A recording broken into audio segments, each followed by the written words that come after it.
নবী দুরুদে আপনার গুনাহগারের গুনাহ ঝরে নবী দুরুদে রোজ হাশরে পার করিবেন রোজ হাশরে পার করিবেন উম্মত গুনাহগার নবীজি আল্লাহ আল্লাহ আল্লাহ লা ইলাহা ইল্লাল্লাহ জোরে জোরে আল্লাহ আল্লাহ আল্লাহ লা ইলাহা ইল্লাল্লাহ রাহমাতাল লিল আলামিন নবী উম্মতের কান্ডার রাহমাতাল লিল আলামিন নবী উম্মতের কান্ডার শাফাআত করে রোজ হাশরে শাফাআত করে রোজ হাশরে উম্মত করবেন পার নবীজি আল্লাহ আল্লাহ আল্লাহ লা ইলাহা ইল্লাল্লাহ আল্লাহ আল্লাহ আল্লাহ লা ইলাহা ইল্লাল্লাহ লা ইলাহা ইল্লাল্লাহ মুহাম্মাদুর রাসূলুল্লাহ সাল্লাল্লাহু আলাইহি ওয়াসাল্লাম। সকলে উচ্চ আওয়াজে আল্লাহ পাকের শুকরিয়া আদায় করার নিয়তে জবান খুলে পড়ি আলহামদুলিল্লাহ। 6 নম্বর সূরা হলো সূরা আল আনআম।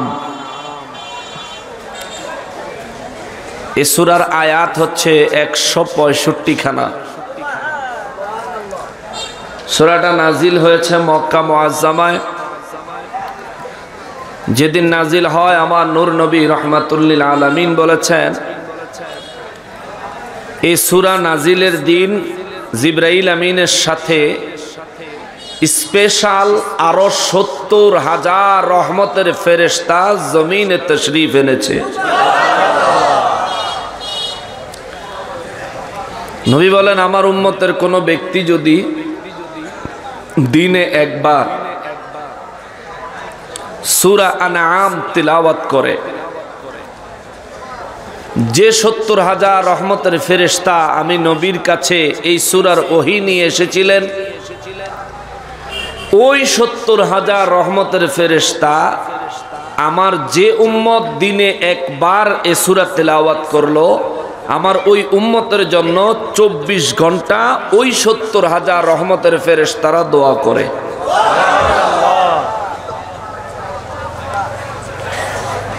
এই সূরার প্রথম থেকে 81 নম্বর আয়াতে কারিমা পর্যন্ত আমি তাফসীর পেশ করেছি ক্ষুদ্র জ্ঞানে যতটুকু সম্ভব হয়েছে। 82 নম্বর আয়াতে কারিমা মহান রব্বুল আলামিন বলতেছেন বিসমিল্লাহির রহমানির রহিম الذين آمنوا ولم يلبسوا إيمانهم بظلم أولئك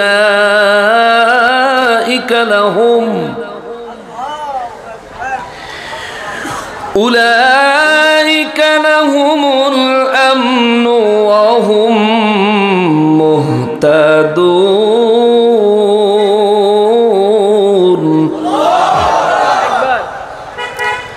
রব্বুল আলামিন কালামে হাকিমে সূরা আল আনআমের 62 নম্বর আয়াতে বলেন, 82 নম্বর আয়াতে কারিমায় বলেন আল্লাযীনা আমানু, যারা ঈমান আনয়ন করেছে, ওয়ালাম ইয়ালবিসু ঈমানাহুম, এবং নিজেদের ঈমানকে বিজুলমিন, জুলুমের সাথে মিশাইয়া ফেলে নাই, একত্রিত করে ফেলে নাই। যারা ঈমান আনছে নিজের ঈমানকে জুলুমের সাথে মিশ্রিত করে নাই। আল্লাহ বলেন উলাইকা লাহুমুল আমনু, এই দলটা, এই ঈমানদারের দলটা হলো আমি আল্লাহর শান্তির হকদার। ওয়াহুম মুহতাদুন, এবং আমি আল্লাহ তাদেরকে হিদায়াত দান করেছি। জোরে বলেন সুবহানাল্লাহ। এটা হলো সরল অনুবাদ।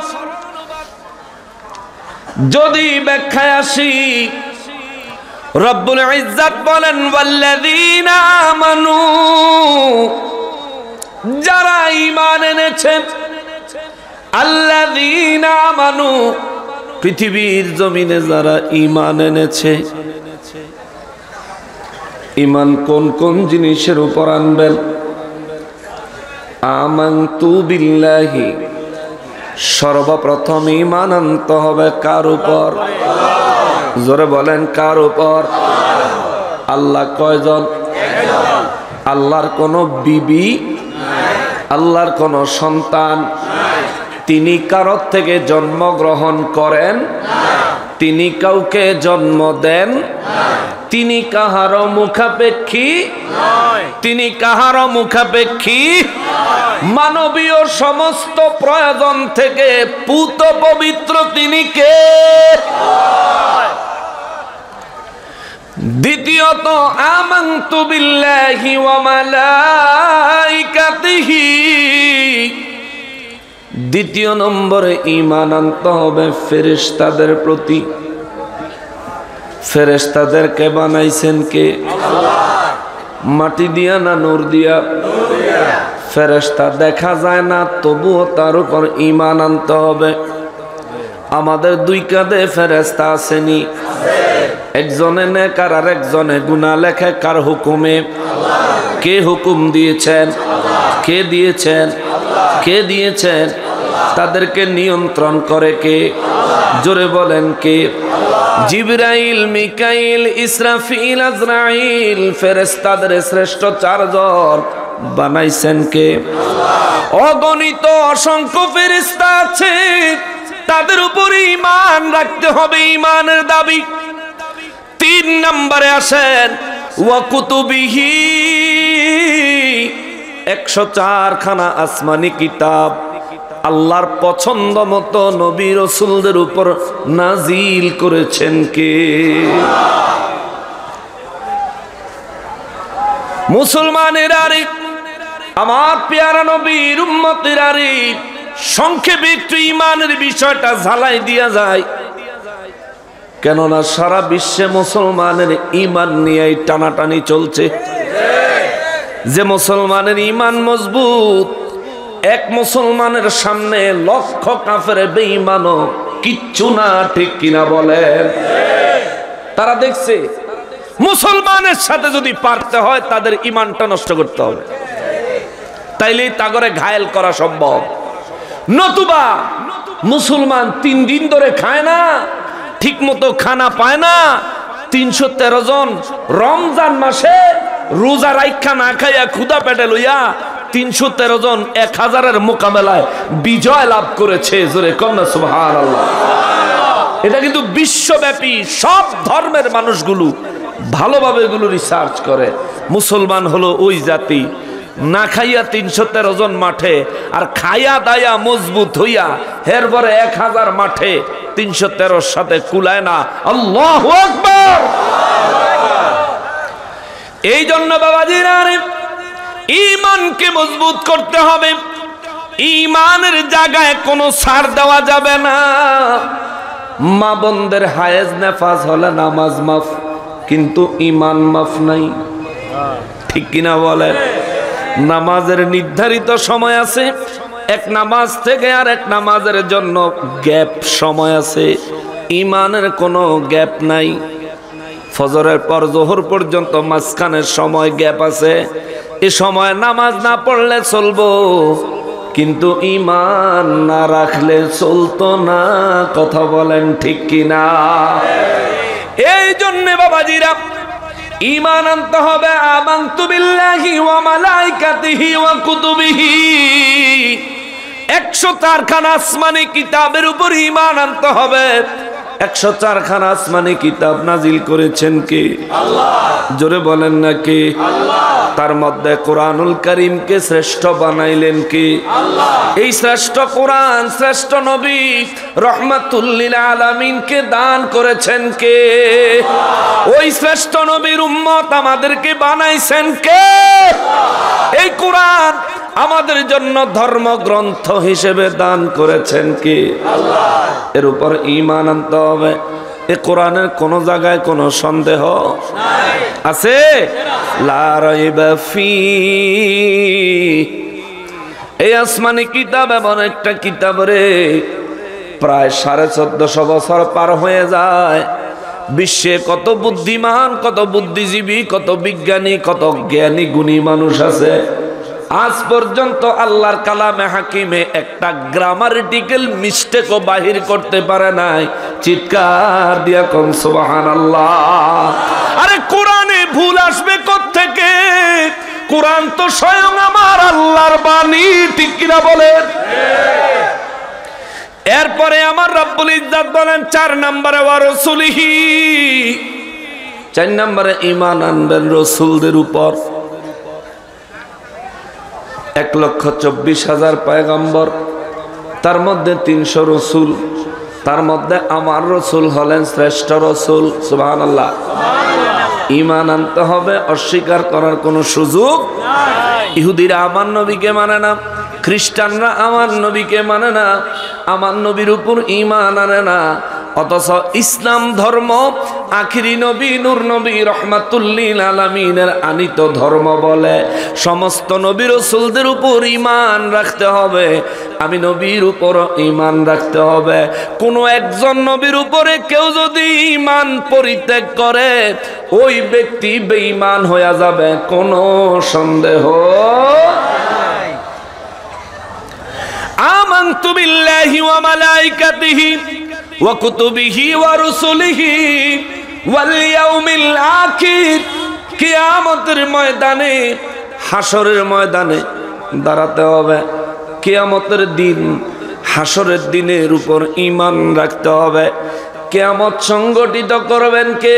আল্লাহ। কে করবেন? আল্লাহ। হাসরের ময়দানে আমাদের দাঁড়াতে হবে কি হবে না? হবে। এমন কোন ব্যক্তি আছেন হাসরের ময়দানে দাঁড়ান লাগতো না? হাজীগঞ্জে আসেননি? ফিরসা বুজুর যে আওলাদে রসুল রাসূলুল্লাহ সাল্লাল্লাহু আলাইহি ওয়াসাল্লামের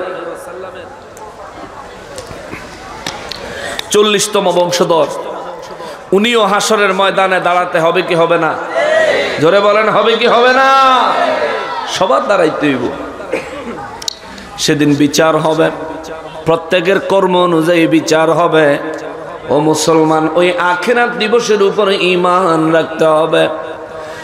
ওয়াল কদরি খাইরিহি ওয়া শাররিহি মিনাল্লাহি তাআলা। আমাদের ভাগ্যের উপর বিশ্বাস রাখতে হবে, ঈমান আনতে হবে। আমাদের ভাগ্যের ভালো করেন কে? আল্লাহ। আমাদের ভাগ্যের মন্দ নির্ধারণ করেছেন কে? আল্লাহ। ভালো আমাদের জন্য উপকারী, মন্দ আমাদের জন্য উপকারী। ভালো আমাদের জন্য প্রয়োজন, মন্দ আমাদের জন্য প্রয়োজন। হুজুর কেমনে বুঝলেন? কারণ হলো আমাকে যিনি বানাইছেন ভাগ্যটাও তিনি নির্ধারণ করেছেন। আমার জন্য কোনটা ভালো এটা আমি যতটুকু জানি, আমার থেকে লক্ষ কোটি গুণ বেশি জানেন যিনি বানাইছেন তিনি। কথা বলেন ঠিক কিনা? এই জন্য আমার ভাগ্যে যা ভালো হয় এটাও আমার জন্য উপকারী, যা মন্দ হয় এটাও আমার জন্য উপকারী। ভাগ্যের ভালো মন্দ সব কিছু নির্ধারণ করেছেন কি? জোরে বলেন কি? আরো জোরে বলেন না কি? মুসলমানেরই ও মুসলমান, ঈমানের উপর আগে শিক্ষা গ্রহণ করা লাগবে। হযরতে জুনদুব ইবনে আব্দুল্লাহ রাদিয়াল্লাহু তাআলা আনহু আমার নবীর সাহাবী, তিনি বলেন আমরা অত্যন্ত ইয়াং ছিলাম, যুবক ছিলাম। নবীজির কাছে যখন ঈমান গ্রহণ করি, যুবক আমাদের শরীরের রক্ত গরম, অত্যন্ত তাগড়াই যুবক। নবীর কাছে ইসলাম গ্রহণ করলে, ঈমান আনলে, আমার নবী সর্বপ্রথমে আমাদের সামনে কোরআন তুলে দেয় নাই। খেয়াল করেন, নবীজি প্রথমে কোরআন তুলে দেন নাই। কুরআনুল কারীমের শিক্ষাও আমার নবীজি আমাদেরকে প্রথমে দেন নাই। জুনদুব ইবনে আবদুল্লাহ রাদিয়াল্লাহু তাআলা আনহু, নবীজি তোমাদেরকে কোরআন দেন নাই, কোরআন শিক্ষা দেন নাই সর্বপ্রথম, তবে কি দিলেন? জুনদুব ইবনে আবদুল্লাহ রাদিয়াল্লাহু তাআলা আনহু বলেন, আমার নবী সর্বপ্রথম আমাদেরকে ঈমান শিক্ষা দিয়েছেন। জোরে বলেন সুবহানাল্লাহ। ঈমান তো আনছি, তারপরে ঈমানের শিক্ষা আছে।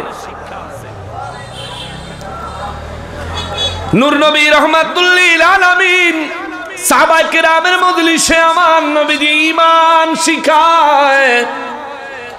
রব্বুল ইজ্জত ঈমানের ব্যাপারে সূরা হুজুরাতের 15 নম্বর আয়াতে বলেন, মুসলমানেরা রে, খুব সুন্দর সাবলীল ভাষায় আমার আল্লাহ বলেন, বিসমিল্লাহির রহমানির রহিম, ইন্নামাল মুমিনুনা আল্লাযীনা আমানু বিল্লাহি ওয়া রাসূলিহি ثم لم يرتابوا وجاهدوا بأموالهم وأنفسهم في سبيل الله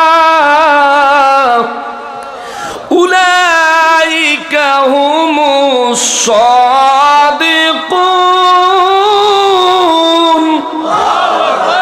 رب العالمين বলেন, إنما المؤمنون الذين آمنوا, নিশ্চয় নিশ্চয় পৃথিবীর মধ্যে তারা হলো প্রকৃত মুমিন। প্রকৃত মুমিন, আসল মুমিন, আসল ইমানদার হলেন তারা, আল্লাযীনা আমানু, যারা ঈমান এনেছে। আমাদের ঈমান আসেনি? আমাদের ঈমান আসেনি? প্রকৃত ঈমানদার হতে চাই কি চাই না? আসল ঈমানদার হতে চাই কি চাই না? শোনেন, আল্লাহর কুরআনুল কারীমে আমার আল্লাহ বর্ণনা দিছেন আসল ঈমানদার কেমনে হবেন। আল্লাহ বলেন, আল্লাযীনা আমানু, যারা ঈমান এনেছে, বিল্লাহি, আমি আল্লাহর উপরে, ওয়া রাসূলিহি, এবং আমার রাসূলের উপরে।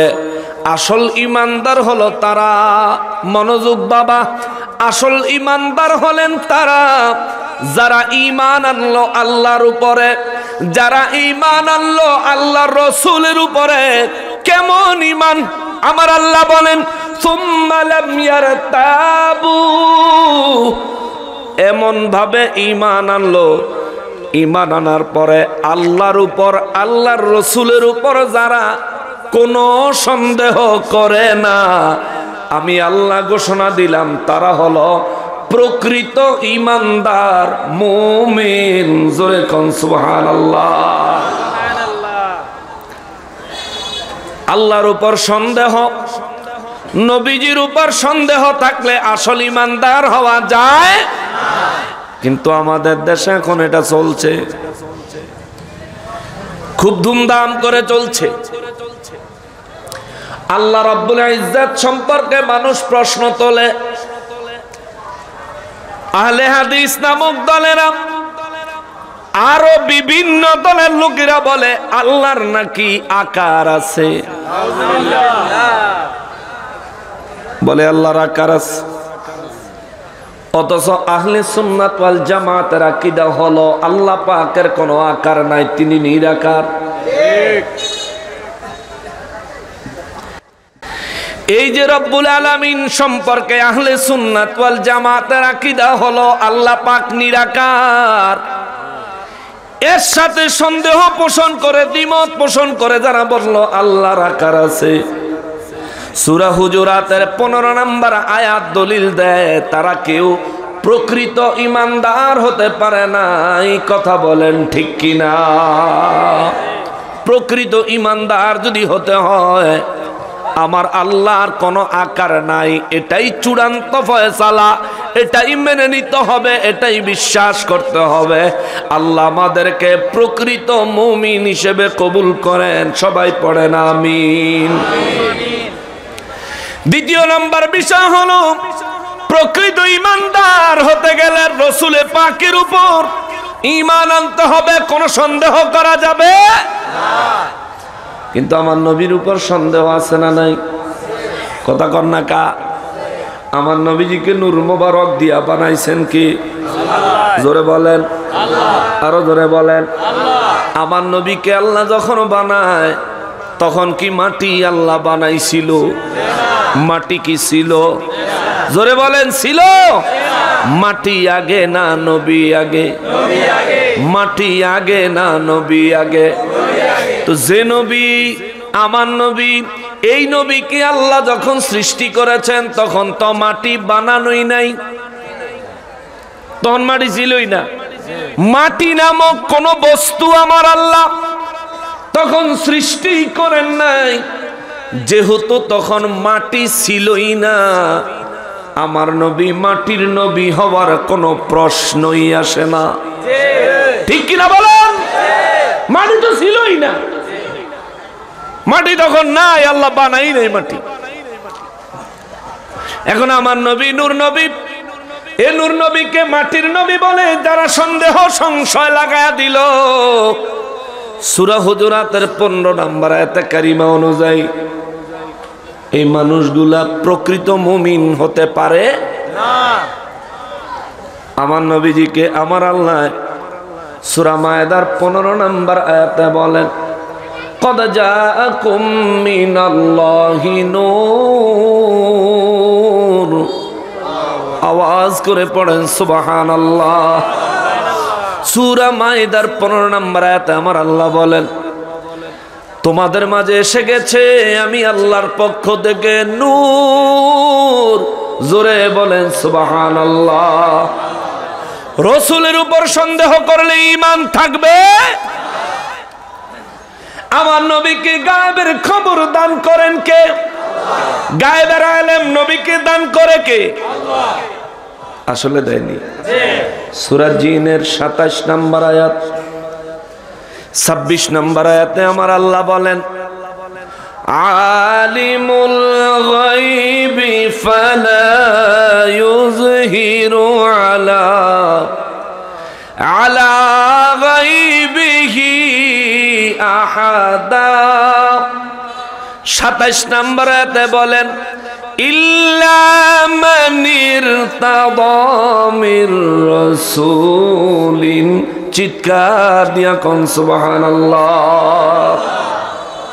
26 নম্বর আয়াতে আমার আল্লাহ বলেন, আমি আল্লাহর শান এমন নয়, আমি আল্লাহর মর্যাদা এমন নয় যার তার কাছে ইলমে গায়েব দান করব। আমি যারে তার ইলমে গায়েব দেই না, কারণ ইলমে গায়েব কোনো সস্তা জিনিস না, কোনো সস্তা জিনিস না, মূল্যবান এক জিনিস, যেটার মূল্য গোটা পৃথিবীর চাইতেও বেশি। এই জন্য আমি রব্বুল ইজ্জত ইলমে গায়েব যারে তারে দান করি না, যাকে তাকে আমি আল্লাহ দান করি না। ইলমে গায়েব যাকে দান করি তারা হলেন ইল্লা মান ইরতাদা মির রাসূলিন। আমি আল্লাহ যে রসুলদেরকে পছন্দ করি, মনোনীত করি ইলমে গায়েব দেওয়ার জন্য, আমার পছন্দ মতো ব্যক্তিকে আমি আল্লাহ ইলমে গায়েব দান করি। জোরে বলেন সুবহানাল্লাহ।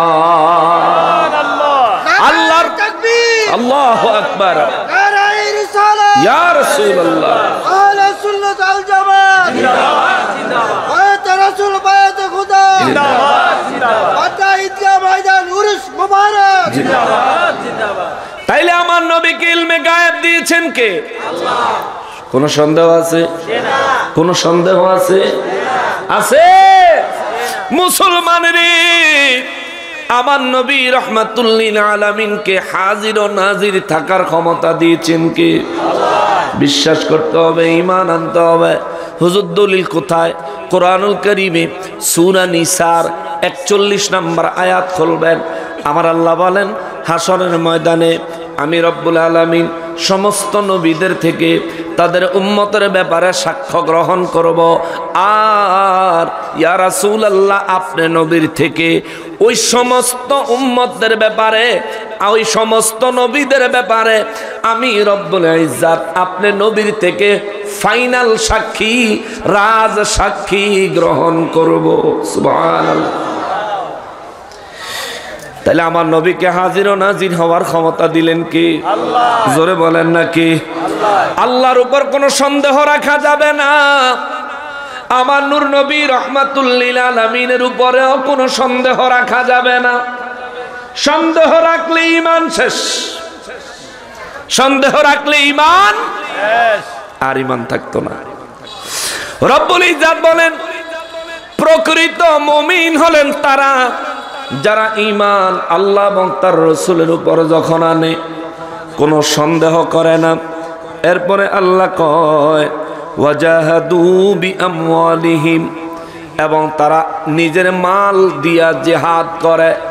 আল্লাহর রাস্তায় জিহাদের জন্য তারা তাদের সমস্ত মাল দান করে দেয়। ওয়া আনফুসিহিম, যদি প্রয়োজন হয় নিজের জীবনটাও আল্লাহর রাস্তায় দিয়া দেয়। কারণ তারা দুনিয়ার মাল, দুনিয়ার এই হায়াতে জিন্দেগির চাইতে আখিরাতের জীবন এবং জান্নাতি জীবনটাকে বেশি পছন্দ করে। জোরে বলেন সুবহানাল্লাহ।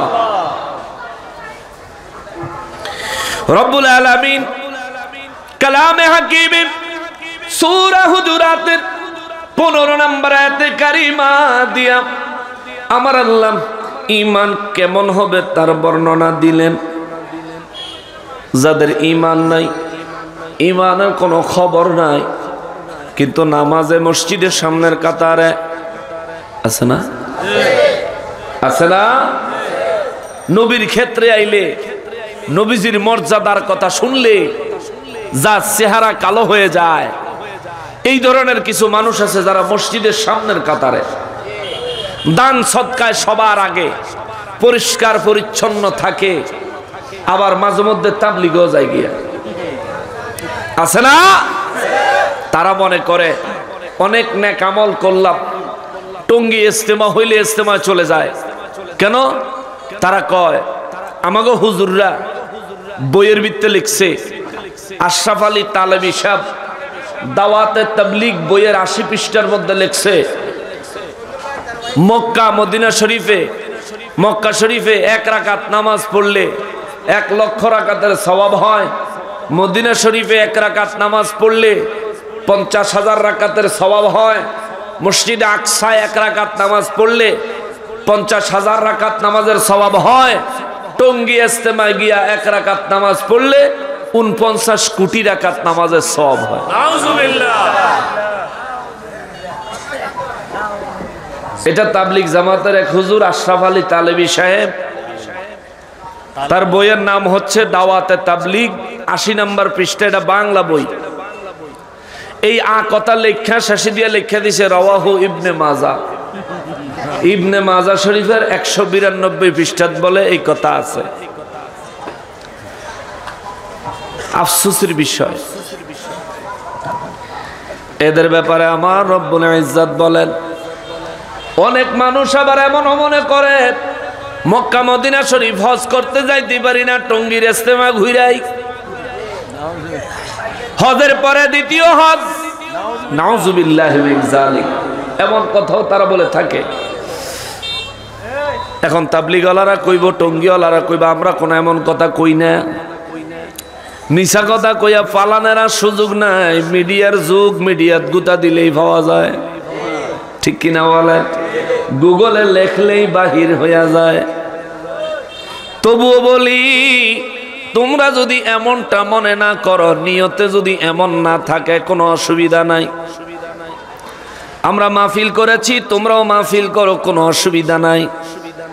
তবে আমাদের একটা প্রশ্ন আছে, এত লক্ষ লক্ষ মানুষের জমায়েত থেকে যদি দয়াল নবীর দরবারে একটা সালাম দিতি তাইলে কতই না সুন্দর হইতো। সবগুলো কণ্ঠ একসাথে যদি আমার নবীর দিকে একটা সালাম পাঠ করতি, আল্লাহর আকাশ বাতাস মুখরিত হইয়া যাইতো। আল্লাহ এবং তার রসুল খুশি হইয়া যাইতো। কথা বলেন ঠিক কিনা? লক্ষ লক্ষ মানুষ একত্র হয়, আমার নবীজির একটু সালাম দিতে চায় না, তার মানে নবীর সাথে তাদের সম্পর্কটা কি ভালো না মন্দ? নিশ্চিত মন্দ। মুসলমানের আরে, আমার পেয়ারা নবীর উম্মতের আরে, আল্লাহ এবং তার রসুলের উপর ঈমান আনার ক্ষেত্রে যারা সন্দেহ রাখে তাদের ঈমান প্রকৃত পক্ষে নাই। আর এই ঈমান ছাড়া মানুষগুলি যখন নিজের মুসলমান দাবি করে, তার এই দাবি আল্লাহর কাছে কোনো মূল্য নাই। এই মানুষগুলো যখন নিজে অনেক বেশি পরিমাণে নেক আমল করে, আল্লাহ কয় বান্দা কোনো লাভ নাই, লাভ নাই। সূরা নূরের ৩৯ নম্বর আয়াতে আমার রব্বুল ইজ্জত কয় বান্দারা রে, ও বান্দারা যাদের ঈমান নাই কিন্তু নেক আমল করে, এই মানুষগুলার দৃষ্টান্ত কেমন শোনো। মরুভূমির মাঝে, মরুভূমি চিনেননি? যেখানে শুধু পানি আর পানি, কেমন? যেখানে শুধু বালি আর বালি, পানির অস্তিত্ব নাই, এটা হয় মরুভূমি।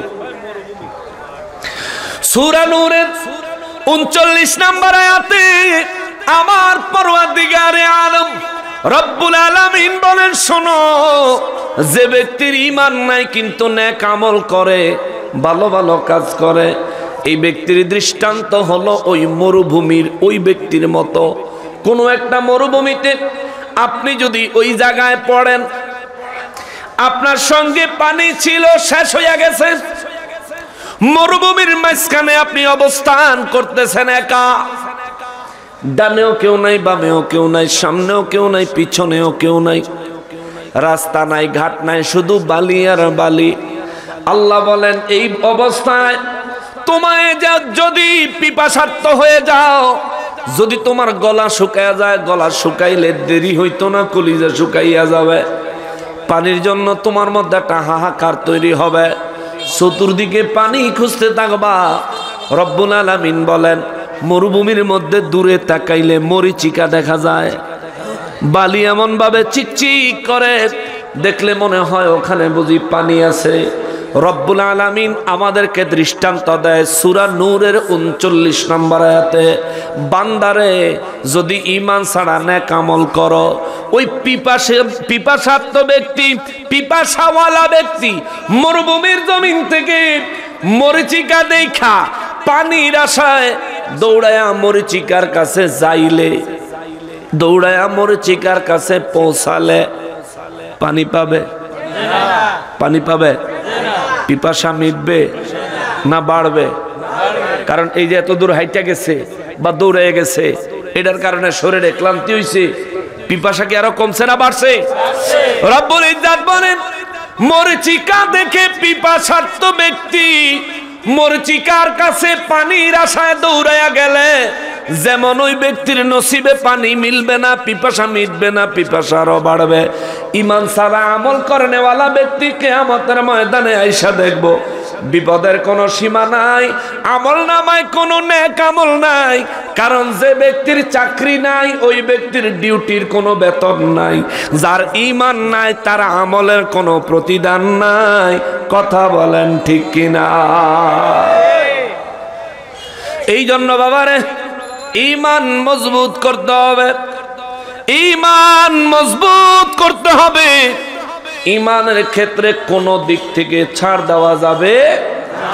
রব্বুল আলামিন সূরা বাকারার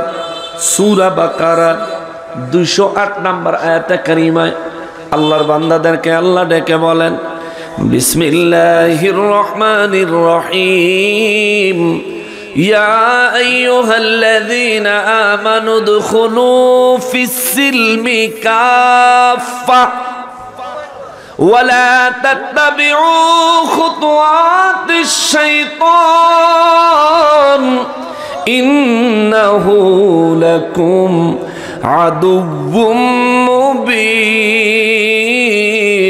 আওয়াজ করে পড়েন সুবহানাল্লাহ। রব্বুল আলামিন বলেন, ও ঈমানদারের দলে নারী, ইয়া আইয়ুহাল্লাযীনা আমানু, এ যারা ঈমান এনেছো, ও ঈমানদারের দলে নারী, উদখুলু ফিস-সিলমি কাফা, তোমরা পরিপূর্ণভাবে ইসলামে প্রবেশ করো, পরিপূর্ণভাবে ইসলামে প্রবেশ করো। ইসলামে প্রবেশ করা কারে কয়? আপনার এই জীবন সাজাবেন কোরআন সুন্নাহ দিয়া, আপনার জীবন সাজাবেন কোরআন সুন্নাহ দিয়া। ব্যক্তিগত জীবন, পারিবারিক জীবন, সামাজিক জীবন, রাষ্ট্রীয় জীবন, আপনার এই জিন্দেগি সাজাবেন কোরআন সুন্নাহ দিয়া। হয়তোবা বলবেন, হুজুর আমাদের দেশে তো কোরআনের আইন বাস্তবায়ন নাই, কোরআন সুন্নাহর আইন বাস্তবায়ন নাই, তাইলে আমি আমার জীবনটা কোরআন সুন্নাহ মোতাবেক কিভাবে পরিচালনা করব? ওরে আমার ভাই, কোরআন সুন্নাহ মোতাবেক জীবন পরিচালনা রাষ্ট্র করুক বা না করুক, সমাজ করুক বা না করুক, পরিবারের লোকেরা করুক বা না করুক, আপনি করেন, আপনি করেন, আপনি নিজে করেন। কারণ আপনার কবরে রাষ্ট্র যাবে না, আপনার কবরে সমাজ যাবে না, আপনার কবরে আপনার পরিবারের কোনো সদস্যই যাবে না। আপনার কবরে আপনাকে যেতে হবে, আপনার হিসাব আপনাকেই দিতে হবে, হাসরের ময়দানে আপনার হিসাবের সম্মুখীন আপনাকেই হতে হবে। অতএব নিজের জীবন কোরআন সুন্নাহ মোতাবেক গঠন করেন, কোরআন সুন্নাহ মোতাবেক গঠন করেন। আজান হলে নিজে নামাজে চলে যান, পরিবারের লোকগুলার নামাজের জন্য তাকিদ দেন। ও মুসলমান, নামাজের পর কুরআনুল কারীমের তিলাওয়াত আরম্ভ করে দেন। অন্তত প্রত্যেক ওয়াক্ত নামাজের পরে 1 পৃষ্ঠা করে কোরআন তেলাওয়াত করেন। ও মুসলমান, 1 পৃষ্ঠা করেও যদি কুরআনুল কারীমের তেলাওয়াত করে আরম্ভ করতে পারেন, ফজরের পরে 1 পৃষ্ঠা, যোহরের পর 1 পৃষ্ঠা, আসরের পর 1 পৃষ্ঠা, মাগরিবের পর 1 পৃষ্ঠা, এশার নামাজের পর 1 পৃষ্ঠা, কয় পৃষ্ঠা হলো? 5 পৃষ্ঠা, 20 পৃষ্ঠা 1 পারা। আর আপনি 4 দিনে 1 পারা কোরআন শরীফের তেলাওয়াত হবে। 4 মাসে 1 খতম কোরআন শরীফ পড়তে পারবে। জোরে কর না, সবাই মিল্লা কর না। 4 মাসে যদি 1 খতম কোরআন তেলাওয়াত হয়, 1 বছরে 3 খতম কোরআন শরীফ আপনি পড়তে পারবেন। ঘরে এই আইনটা জারি করে দেন। এই ওয়াজ সবার কাছে মজা লাগতো না, আমি জানি। এই ওয়াজ সবার কাছে ভালো লাগতো না, আমি জানি। কিন্তু আমি কোরআনুল কারীম থেকে বলছি, একটু মনোযোগ দিয়ে শোনেন। এই কথাগুলো আমার রব্বুল ইজ্জাতের কথা। ইয়া আইয়ুহাল্লাযীনা আমানু দুখুলু ফিস-সিলমি কাফা। 1450 বছর আগে আল্লাহ ডাক দিয়া বলে রাখছে, ও ঈমানদারের দলেরা, ইসলামে প্রবেশ করো, পরিপূর্ণভাবে প্রবেশ করো। ওয়ালা তাত্তাবিউ খুতুওয়াতিশ শাইতান, শয়তানের পদাঙ্ক অনুসরণ করো না, শয়তানের পথ মতো জীবন যাপন করো না, শয়তানের কথা মতন জীবন পরিচালনা করিও না। আল্লাহ বলেন, কারণ হলো ইন্নাহু লাকুম আদুউম মুবিন, শয়তান হলো মানব জাতির প্রকাশ্য দুশমন। চিৎকার দিয়া বলেন আল্লাহু আকবার। এমন এক রব আমাদের, তিনি আমাদেরকে বন্ধু চিনে দিছেন। এমন এক রব আমাদের, তিনি আমাদেরকে দুশমনও চিনে দিছে। আল্লাহু আকবার। রব্বুল ইজ্জাত বলেন, পৃথিবীর জমিনে যারা নাকি ঈমান আনলো, ইসলামে পরিপূর্ণ প্রবেশ করলো, তাদের আমলগুলি কি ধরনের হবে, কেমন হবে, তাদের আমলের পরিণাম প্রতিদান কেমন হবে? আপনাদের কষ্ট হইতেছে? আমি কইছিলাম আমার 1 ঘন্টা টাইম দেন। 1 ঘন্টা হয়নি। 1 ঘন্টা হয় নাই কেন? আচ্ছা, রব্বুল আলামিন বলেন, আপনারা ঈমান আনলেন, ইসলামে পরিপূর্ণ প্রবেশ করলেন, দাখিল হইলেন, ঘরটা পরিবারটা ইসলামী রঙে সাজাইলেন, নবীর সুন্নাহ মোবারকের রঙে সাজাইলেন।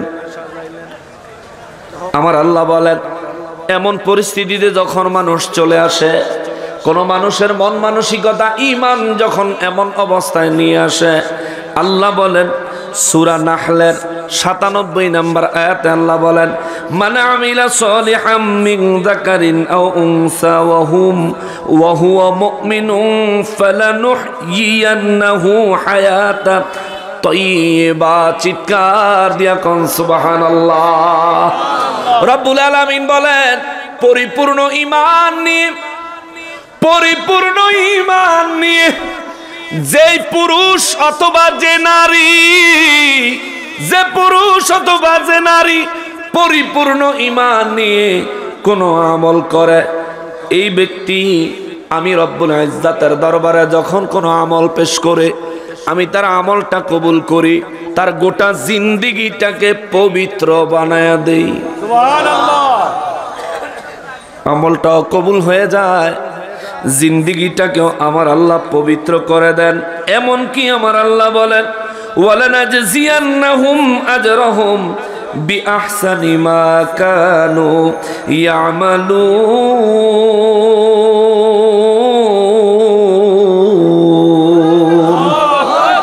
রব্বুল আলামিন বলেন এই মানুষটাকে আমি রব্বুল ইজ্জাত আমার পক্ষ থেকে পুরস্কারের জন্য নির্বাচন করি। আমার রব্বুল ইজ্জাত বলেন আমি আল্লাহ অবশ্যই ঈমানের সহিত আমল করনেওয়ালাদেরকে পুরস্কৃত করব। জোরে বলেন সুবহানাল্লাহ। এই জন্য বাবা আমাদের ঈমান মজবুত করা দরকার আছে না নাই? ঈমানের উপর সামান্য কথা বললাম, সামান্য ঈমানটার একটু ঝালাই করলাম। ঈমান থাকবে যদি আমল করেন, ঈমান নিয়া যদি আমল করেন, ইসলামে পরিপূর্ণ দাখিল হইয়া যদি কোনো আমল করেন আপনার আমল কবুল হয়ে যাবে। করা মাত্র শুধু আমল কবুল হবে তা না, আমার রব্বুল ইজ্জাত কয় তোমার গোটা জীবনটাকে আমি আল্লাহ হায়াতটাকে পবিত্র করে দিব। সুবহানাল্লাহ। দুনিয়ার জিন্দেগি হায়াত পবিত্র হয়ে যাবে। যে ব্যক্তি পবিত্র অবস্থায় মৃত্যুর কোলে ঢলে পড়ে সে ঈমানের সাথে মৃত্যুবরণ করবে। আমার দয়াল নবীর দিদার দেখতে দেখতে মৃত্যুবরণ করবে। নারায়ে তাকবীর, আল্লাহু আকবার, নারায়ে রিসালাত, ইয়া রাসূলুল্লাহ, আহলে সুন্নাত ওয়াল জামাত জিন্দাবাদ, জিন্দাবাদ, বাইতে রাসূল, বাইতে খোদা জিন্দাবাদ, জিন্দাবাদ, আশিক রাসূল হযরত মাওলানা হাসানুল হুসাইন সাহেব জিন্দাবাদ, জিন্দাবাদ। খেয়াল করেন, স্লোগান আর দিয়েন না। আমি অল্প কিছুক্ষণ ওয়াজ করি। রব্বুল ইজ্জাত সূরা আল আনআমের ৮২ নম্বর আয়াত বলছিলাম। আল্লাহ বলেন আল্লাযীনা আমানু ওয়া লাম ইয়ালবিসু ঈমানাহুম বিযুলমিন। আল্লাহ বলেন যারা ঈমান আনে এবং যারা নিজেদের ঈমানকে জুলুমের সাথে মিশ্রিত না করে।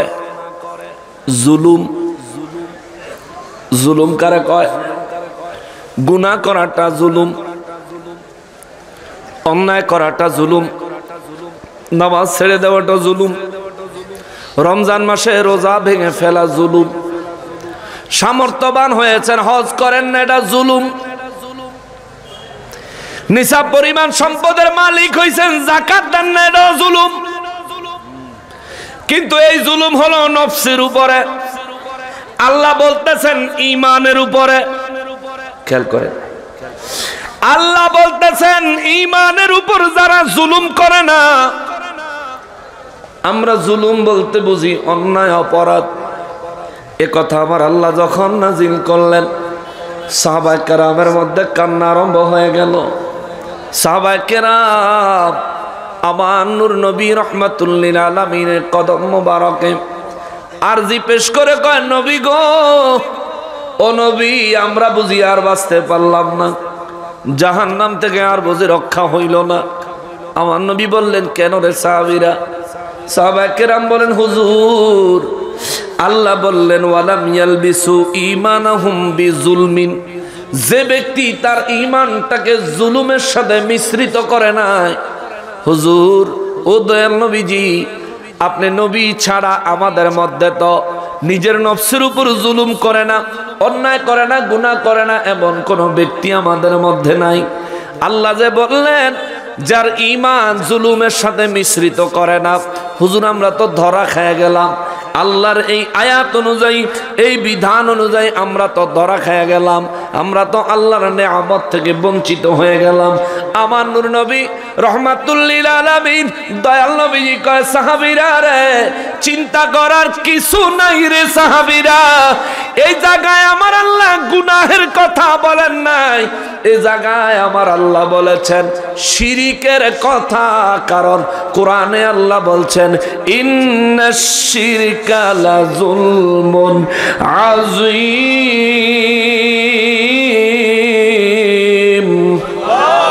কারণ শিরিকের কথা আমার আল্লাহ বলেছেন, শিরিক হলো সব থেকে বড় জুলুম। এই জায়গায় আমার আল্লাহ সরাসরি বান্দাদেরকে বলেছেন, আল্লাযীনা আমানু, যারা ঈমান এনেছেন, ওয়ালাম ইয়ালবিসু ঈমানাহুম বিযুলমিন, এবং নিজের ঈমানকে শিরিকের জুলুম দ্বারা মিশ্রিত করে নাই। ঈমানও আনছে আবার শিরিকও করে। এমন ব্যক্তি, এমন মানুষ যারা এমন কাজ যারা করে না, যারা ঈমান আনার পর নিজেরা কোনো শিরিক করে না, শিরিক করে না, শিরিক করে না। শিরিক কারে কয়? আমাদের দেশে অনেক হুজুররা খালি শিরকের ফতোয়া দেয়, কিছু হইতে না হইতে আল্লাহ ছাড়া কারো কাছে কিছু চাইলে বলে শিরক।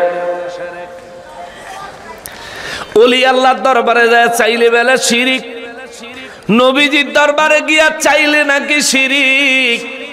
আমাদের দেশে হুজুররা ওয়াজ করে, তো ওলির কাছে চাইলে, নবীর কাছে চাইলে যদি শিরিক হয়, বউর কাছে ভাত চাইলেও তো শিরিক, ঠিক কিনা বলেন? রিজিকের মালিক কে? আল্লাহ। ভাত দেওয়ার মালিক কে? তো আল্লাহ এনা দিব তোর রিজিক, তুই যে বউর কাছে ভাত চাইলি, তুই আল্লাহর কাছে না চাইবি, তখন শিরিকের ফতোয়া কই যায়? এক হুজুর ওয়াজ করছে, আল্লাহ ছাড়া কারো সামনে মাথা নত করলে শিরিক। হেবড়ার ইরি খেত বদিল্লা লইছে 6 জন, দান নৃত্য ইরি দান। বদিল্লারা যখন ইরি দান রয়, তখন কল্লা নিচে, ফাঁসা উপরে, মাথা নিচের দিকে থাকে। এখন হুজুরে সকালে গেছে, যাই বদলারা কাম টাম করেনি, দান টান ঠিক মতো লাগায়নি, খেতে আইলো। হুজুরের দেখা কামলা 6 জন বেগুন সোজা হয়ে খাড়াই গেছে। হুজুরকে কিরে দান রুচ্ছা কর, রুই আমার না আগে যান, আমনে আগে যান, পরে দান রুমু, দান লাগামু পরে, আমনে আগে যান। হে বেড়া দান লাগা, আমি মালিক ক্ষেতের দ্বারা আইছি, তুই কো সারা যাইতাম গিয়ে লাগা লাগা দান লাগা। কয় না কালকে রাইতানের ওয়াজ শুনছি আমরা। কি কয়? আমনে কইছেন আল্লাহ ছাড়া কারো সামনে মাথা নোয়াইলে শিরিক। এখন আপনি কি করেন? আমরা দান রইতাম যাই, আপনার সামনে আমরা মাথা নোয়াইয়া শিরিক হয়ে যায়। না না না, আমরা মুশরিক হইতাম রাজি না। আপনি আগে যান, দান লাগাবো, নইলে দানই লাগাইতাম না। আমরা দান আপনার লাগাই। মুসলমানেরা রে, আমার পেয়ারা নবীর উম্মতেরা রে, দুঃখের বিষয় হলো মুসলমান হয়ে মুসলমানের উপর শিরিকের তহমত লাগাইতে চায়, ফতোয়া দিতে চায়। অথচ আমার দয়াল নবী বুখারী শরীফের 1344 নম্বর হাদিসে বলেন, 1344 নম্বর হাদিসে আমার নবী বলেন, ওয়া ইন্নী ওয়াল্লাহি মা আখাফু আলাইকুম আন তুশরিকু বাদি। আমার পরে আমার উম্মতের কোন ব্যক্তি শিরিক করবে এমন ভয় আমি নবী করি না। সুবহানাল্লাহ। অর্থাৎ নবী ঘোষণা দিল, আমার উম্মত শিরিক করত না, আমার উম্মত শিরিকে লিপ্ত হইত না, নবীর উম্মত শিরিক করত না। নবীজি বলতেছেন আমার উম্মত শিরিক করত না, তাইলে আমি কি বলতে পারি আমার নবীর উম্মত শিরিক করে? বলতে পারি? এখন কইব মাজারে গিয়া যে চাইলো, মাজারওয়ালা কার বান্দা? মাজারওয়ালার সাথে ভালো সম্পর্ক কার? জোরে বলেন কার? মাজারওয়ালায় জিন্দা বলছেন কে? বিশ্বাস হয় না? বিশ্বাস হয় না? কোরআন শরীফ সূরা বাকারা 157 নম্বর আয়াত। ওয়ালা তাকুলু লিমান ইউকতালু ফি সাবিলিল্লাহি আমওয়াত বাল আহইয়াউন। সুবহানাল্লাহ। আল্লাহ কয় যারা আমার রাস্তায় জীবন বিলিয়ে দিছে, আবেদ শাহ মুজাদ্দিদি আল মাদানী আল্লাহর রাস্তায় জীবন বিলিয়ে দিছে, আমার রব্বুল ইজ্জত কয় ওয়ালা তাকুলু তারা মরে গেছে এই কথা বলিও না, কারণ বাল আহইয়াউন আমি আল্লাহ ঘোষণা দিলাম তারা জিন্দা। সুবহানাল্লাহ। জোরে বলেন। তারা জিন্দা ঘোষণা দিছেন কি? আল্লাহ। তাহলে তারা মরে গেছে বলা যাবে? আমাদের দেশে হুজুররা কয় ওলি আল্লাহরা মরে গেছে, মরা ব্যক্তির কাছে চাইলে শিরিক হয়। আমি তারে বলবো আল্লাহ বলছেন আল্লাহর রাস্তায় যারা নিজেদের জীবন বিলীন করে দিয়েছে, আল্লাহ বলেছেন তারা জিন্দা, তাদেরকে মৃত বলা যাবে না। তারা মরে গেছে এই কথা আপনি যে বললেন এটা একটা হারাম কথা বললেন, কারণ আল্লাহ বলছেন তারা মরে গেছে বলিও না, আপনি তারা মরে গেছে এই কথাটা বললেন। এবং আমার রব্বুল ইজ্জত বলেছেন তারা জিন্দা, আপনি তাদেরকে জিন্দা বললেনও না মানলেনও না, বরং যারা জিন্দা বলে জিন্দা মানে তাদের ঈমান আকীদা নষ্ট করার জন্য অপচেষ্টা করলেন। আপনার নাম মুমিনের খাতায় থাকতে পারে না, ঠিক কিনা বলেন? এই জন্য বাবাজিরা ও মুসলমান, এই বুখারী শরীফের 1344 নম্বর হাদিসে মোবারক, পুরো হাদিসে মোবারকটা যদি শোনেন আমার নবীর প্রতি আপনার কনসেপ্ট ক্লিয়ার হয়ে যাবে। হাদিসের মান হলো, সনদ হলো সহিহ, সহিহ হাদিস, সহিহ হাদিস। মোবাইলে যে সফটওয়্যারগুলি আছে সফটওয়্যারগুলিতে খুঁজলেও পাওয়া যাবেন। আমাদের দেশের আহলে হাদিসেরা হাদিস শরীফের একটা সফটওয়্যার বানাইছে আল হাদিস। এই সফটওয়্যারের মধ্যে গেলে বুখারী শরীফের 1344 নম্বর হাদিস সার্চ দিলে পাওয়া যাবেন। দেখবেন এখানে আমার নূর নবী রহমাতুল্লিল আলামিন বয়ান করেছেন। শোনেন, মনোযোগ দিয়ে শুনবেন। হাদিসটা না শেষ করে দিতাম? হ্যাঁ শুনবেন। 2 আয়াতের তাফসীর করুম। 1 আয়াত আরম্ভ করছি, 1 আয়াতের 2 শব্দ শেষ হয়েছে, আরো 4 শব্দ আরম্ভ করছি, এরপরে সামনে তো রয়েছে ওই নূর নবী রহমাতুল্লিল আলামিনের সাহাবী হযরতে উকবা ইবনে আমির রাদিয়াল্লাহু তাআলা আনহু বলেন, আমার নূর নবী রহমাতুল্লিল আলামিন আন্নান নবী সাল্লাল্লাহু আলাইহি ওয়াসাল্লাম খারাজা ইয়াওমান, আমার নবী রহমাতুল্লিল আলামিন একদিন বের হলেন। আমার নবী বের হলেন, বের হয়ে রওনা দিলেন। আমার নবী রহমাতুল্লিল আলামিন বের হয়ে ফাসাল্লা আলা আহলে উহুদিন সালাতাহু আলাল মাইত, আমার নবী উহুদের ময়দানে হাজির হলেন। উহুদের ময়দানে হাজির হইয়া উহুদের ময়দানে শহীদদের জন্য, মৃত ব্যক্তিদের জন্য আমার নবীজি জানাজার নামাজ পড়লেন এবং দোয়া করলেন। সুবহানাল্লাহ। জোরে কয় না? আরো জোরে। আমগো দেশে জানাজার পরে দোয়া লইয়া কিলাকিলি আসেনি, ঝগড়া আসেনি। মরা বেটা বেচারা মরে গেছে, বেটার লেগে একটু দোয়া করবো। এই দোয়া করতেও যে দেয় না, এটা জিন্দা মানুষের শত্রু, মরা মানুষের দুশ্মন। ফকিন্নির ভূতের সাহস কত বড়! আমি খালি কই যে বেটা আমরা গেছে, আল্লাহ যদি এ বেটা খালি 5 মিনিটের লেগে জান দিত, যে সময় দোয়া লইয়া কাজটা লাগছে। একজনে কয়, মুসল্লিরা কয় দোয়া করেন, ইমাম সাহেব কয় বেদাত। এই সময় যদি যে বেটা মারা গেছে তারে যদি আল্লাহ জান দিত, যে 5 মিনিট টাইম দিলাম, দোয়ার পক্ষ যারা, দোয়ার বিরুদ্ধে যারা, তুই যারা পছন্দ করস তারে বাঁচা, যেটা তোর বিরুদ্ধে গেছে তারে ধরে কইনা। আল্লাহ যদি 5 মিনিট সময় দিত, খাড়েতে উড়িয়া মাত্র দোয়া বেদাত কইনারে কিলাইয়া খাড়ো হতাইয়া লাইতে, ঠিক কিনা বলেন? আর আমি আমার লেগে দোয়া করব, তুই কা ঠেকাস?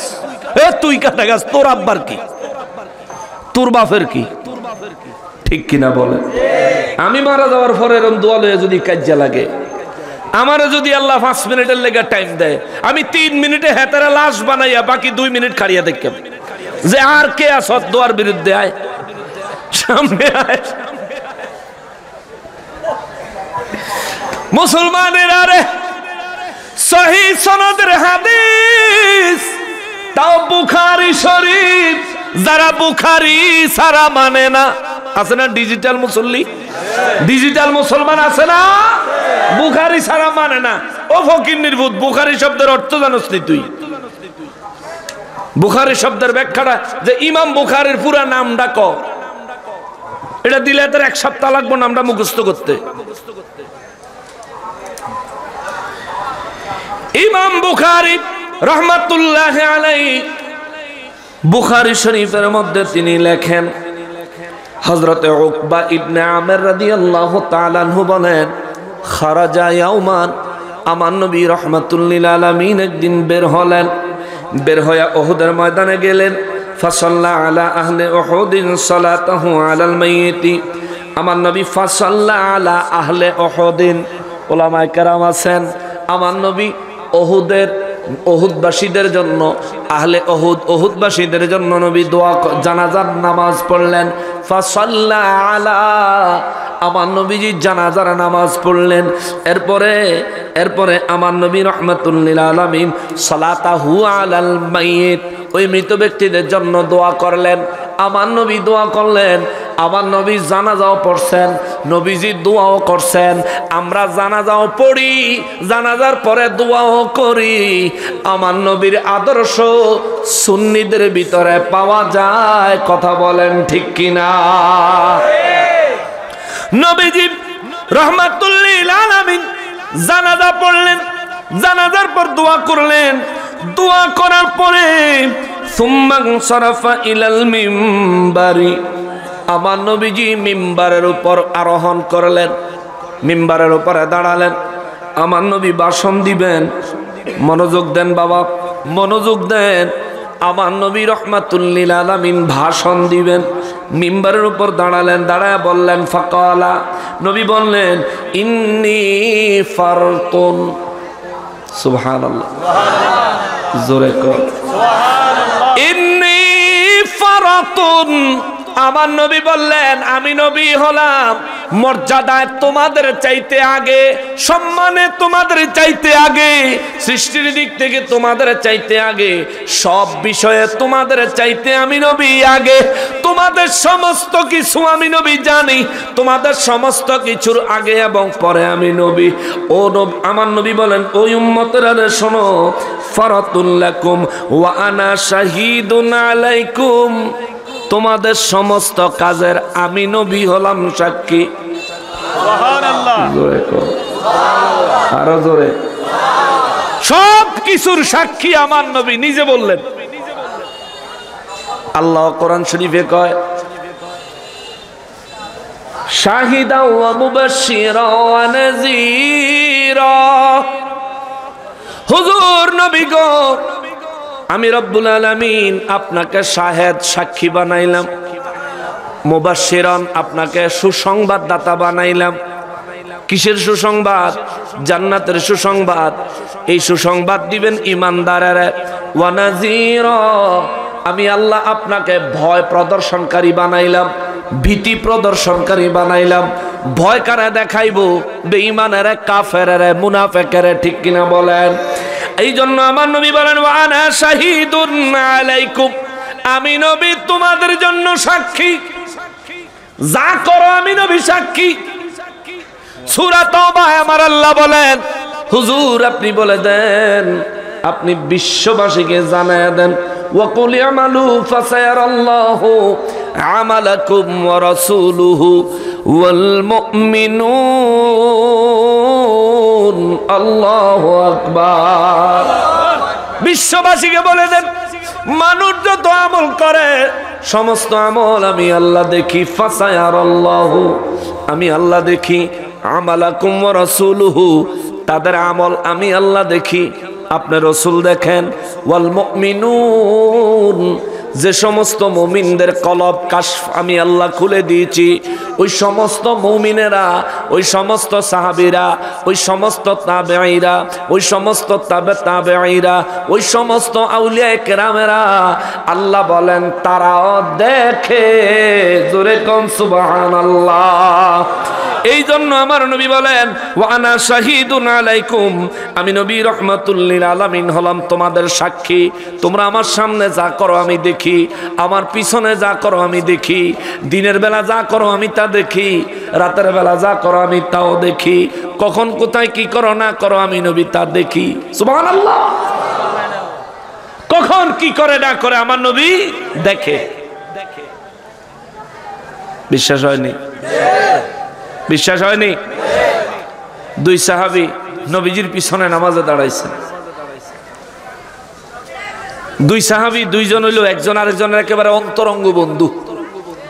এমনিতে নবীজির সাহাবী, আবার একজন আরেকজনের অন্তরঙ্গ বন্ধু। তো নামাজে দাঁড়ায়া একজন আরেকজনরে গুতা দিস। বাচ্চারা দেখবেন নামাজে দাঁড়াইলে একজন আরেকজনের গুতা দেয়, করে না দুষ্টামি?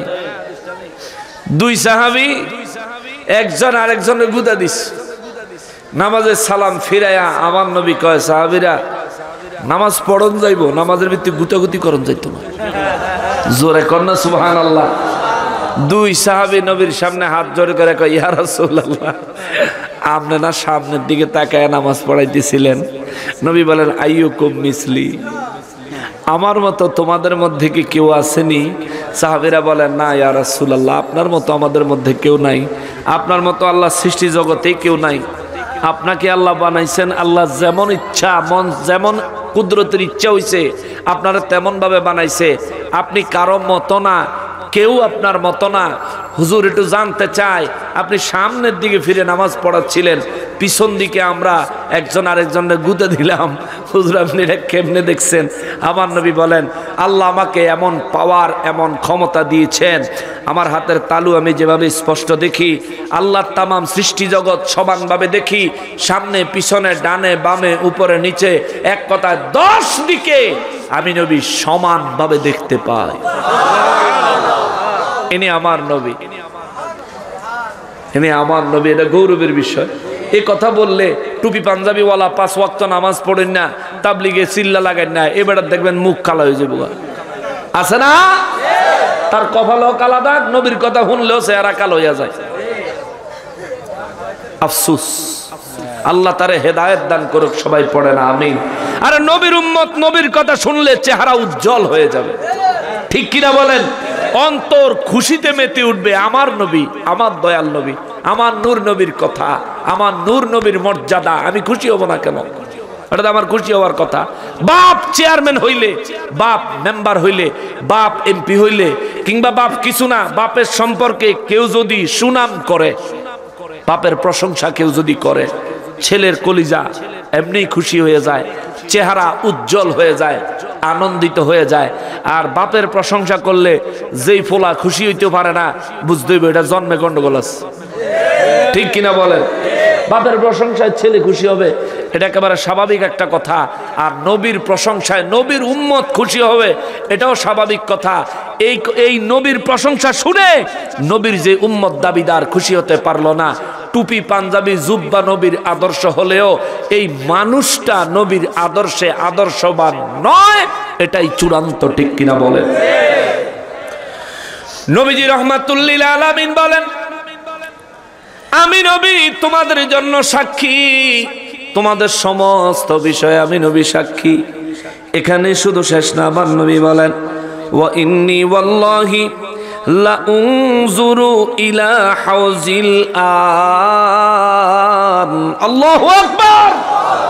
আমার নবী রাহমাতুল লিল আলামিন বলেন, সাহাবীরা রে, ও সাহাবীরা, এই মুহূর্তে আমি নবী হাউজে কাউসার দেখতে পাচ্ছি।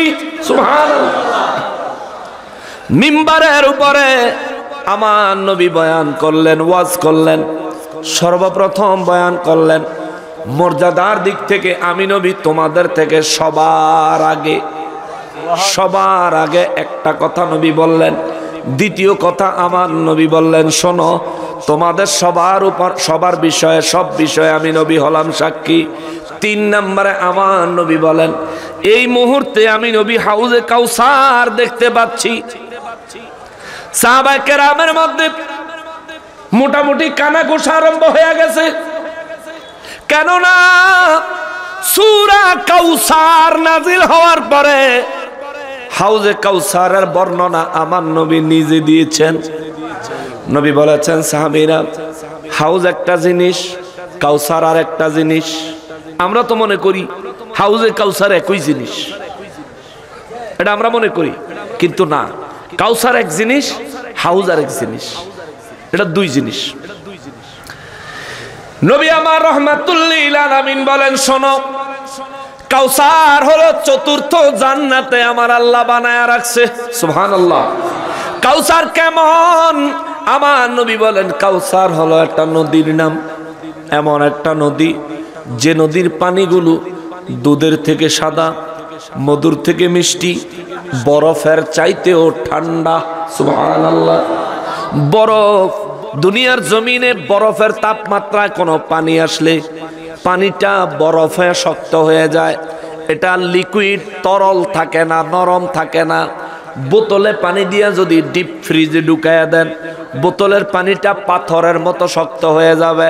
কিন্তু নবী বলেন, হাউজে কাউসারের পানিগুলো বরফের চাইতেও ঠান্ডা, কিন্তু জমে না, এটা লিকুইড, চুষে পান করা সম্ভব। সুবহানাল্লাহ। নবী বলেন, হাউজে কাউসারের নদীটা দুইটা পার আছে, দুইটা তীর আছে, দুইটা কিনার আছে রে। এই নদীর একটা কিনার আমার আল্লাহ স্বর্ণ দিয়ে তৈরি করেছেন, আর একটা কিনার আমার আল্লাহ রূপা দিয়া তৈরি করেছেন। ওই রূপা যেমন তেমন রূপা না, এটা চাঁদি রূপা, সবথেকে দামি রূপা, সবচাইতে উত্তম রূপা। আমার নবী বলেন, এই নদীর পানিগুলো যে প্রবাহিত হয়, দুনিয়ার নদীর পানি প্রবাহিত হয়, পানির নিচে কাদা থাকে, মাটি থাকে। আমার নবী বলেন, কাউসারের শরবত যেই জায়গা দিয়া প্রবাহিত হয়, ওই শরবতের পানির নিচে, ওই পানির নিচে দুনিয়ার জমিনের মতো মাটির জমিন না, ওই নিচে মণি মুক্তা ভরপুর। নবী বলেন, হাউজে ওই কাউসারের দুই পারে আল্লাহ সুন্দর সুন্দর প্রাসাদ দিয়ে সাজাইছে। প্রতিটি প্রাসাদ হলো মুক্তার মণির তৈরি। একটা মণি বিশাল আকারের, বিশাল আকারের একটা মণি, মণির ভিতর থেকে মণিগুলো বের করে মণিটাকে গোল একটা আকৃতি দেওয়া হয়েছে। এটার ভিতরে বিভিন্ন রুম আমার আল্লাহ করছে। এটা একটা প্রাসাদ, এই প্রাসাদ আমার আল্লাহ বানাইছে। ও উম্মতেরা রে, ওই কাউসারের পানি আমি নবী পান করেছি। জিবরাইলকে জিজ্ঞেস করলাম, জিবরাইল রে, আরে জিবরাইল, এই কাউসারের পানি এত মজা রে। জিবরাইল, এই কাউসারের পানি এত মজা কেন? জিবরাইল আমিন বলেন, হুজুর কাউসারের পানির স্পেশাল একটা মর্যাদা আছে। কি মর্যাদা রে? আমার নবীজির সামনে জিবরাইল আমিন কয়, হুজুর রব্বুল আলামিন জানাইছেন, এই কাউসারের পানি কেউ যদি জীবনে একবার পান করে, তার জীবনে কোনোদিন পিপাসা লাগবে না। সুবহানাল্লাহ। নবী বলেন, হাসরের ময়দানেও নয়। জিবরাইল আমিন কয়, হুজুর এটা তো জানি না। নবী বলেন, সারা জীবনেও পিপাসা লাগতো না, ভালো কথা মানলাম, তবে হাসরের ময়দানেও কি পিপাসা থাকবে না? জিবরাইল আমিন কয়, হুজুর আমি তো এটা জানি না। সুবহানাল্লাহ। আমার আল্লাহ যদ্দুর জানাইছে দূর জানি, হুজুর এর বেশি জানি না। জিবরাইল আমিন কয়, হুজুর কত এই হাসরের ময়দানে এই পানি পান করলে হাসরের ময়দানে মানুষের পিপাসা থাকবে কিনা আমি তো জানি না, তবে একটা পরামর্শ দিতে পারি। আমার নবী কয়, কি পরামর্শ? কয়, আপনি তো আল্লাহর সাথে দেখা করে আসছেন, আল্লাহর সাথে আবার দেখা হবে, আপনি নিজে আল্লাহকে জিজ্ঞাসা করিয়েন হাসরের ময়দানে এই পানি কেউ পান করলে পিপাসা থাকবে কিনা। আর আল্লাহ জবাবে কি বলেন আমাকে একটু জানায়েন, আমি জিবরাইলও জানতে চাই। জোরে কোন সুবহানাল্লাহ। আমি জিবরাইলও জানতে চাই। আমার নবী রাহমাতুল লিল আলামিন রব্বুল ইজ্জাতের দরবারে জিজ্ঞাসা করলেন, মালিক ও আমার আল্লাহ, এই কাউসারের শরবত কেউ যদি হাসরের ময়দানে পান করে ওই ব্যক্তির পিপাসা থাকবে কিনা? আমার আল্লাহ বলেন, নবী গো, না না না, হাসরের ময়দানে কেউ যদি পানি পান করতে পারে ওই মানুষের পিপাসা থাকবে না।